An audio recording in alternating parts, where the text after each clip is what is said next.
All right, welcome back. Today we're going to talk about naming acids. These are formulas that begin with a hydrogen, but we're not going to include water in that classification. So, just in general, we need to know that acids are compounds that increase the hydrogen ion concentration in a solution. And for the purpose of this unit, all of these formulas are going to start with hydrogen. There are other definitions of acids that also create a increased hydrogen ion concentration, but that won't apply here, at least for our naming rules.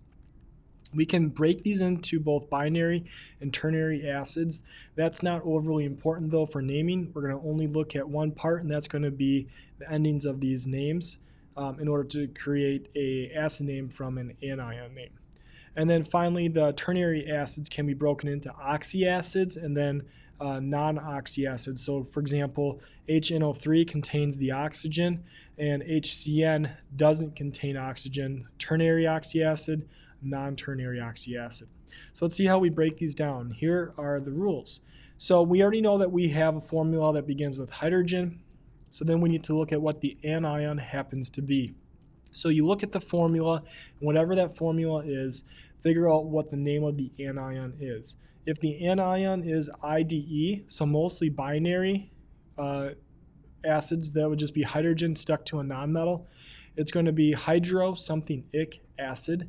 If the anion ends in an ATE, so this is mostly going to be our oxyacids. It's going to be something ic acid. You're just going to take the root.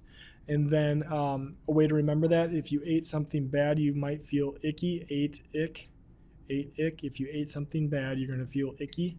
And then finally, if the anion ends in ITE, the ending becomes OUS. So just basically cross off the ite, replace it with us. Cross off the ate, replace it with ick. Cross off the ide, start the name with hydro, finish it with ic acid, always at the end of each of these names. Furthermore, when you see these formulas, split them after H. H becomes the hydrogen at the end. It doesn't mean acid, but that's just kind of how we can keep track of it. And then you're going to write the anion last three letters. So NO2 is nitrite, ITE. Ite turns to us, so turn it to nitrous, and then the word acid.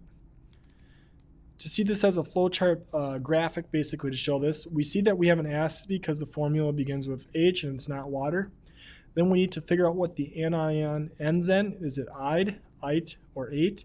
If it's ide, hydro something ic acid, replace the root with the, or use the root and then replace the suffix with IDE, replace the root, replace the suffix OUS, and then keep the root, replace the suffix with IC.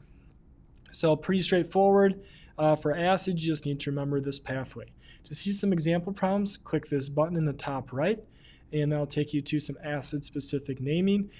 So after watching this video, you should understand how the endings on anions change in order to make correct acid names. Hope that helps. Thanks for watching.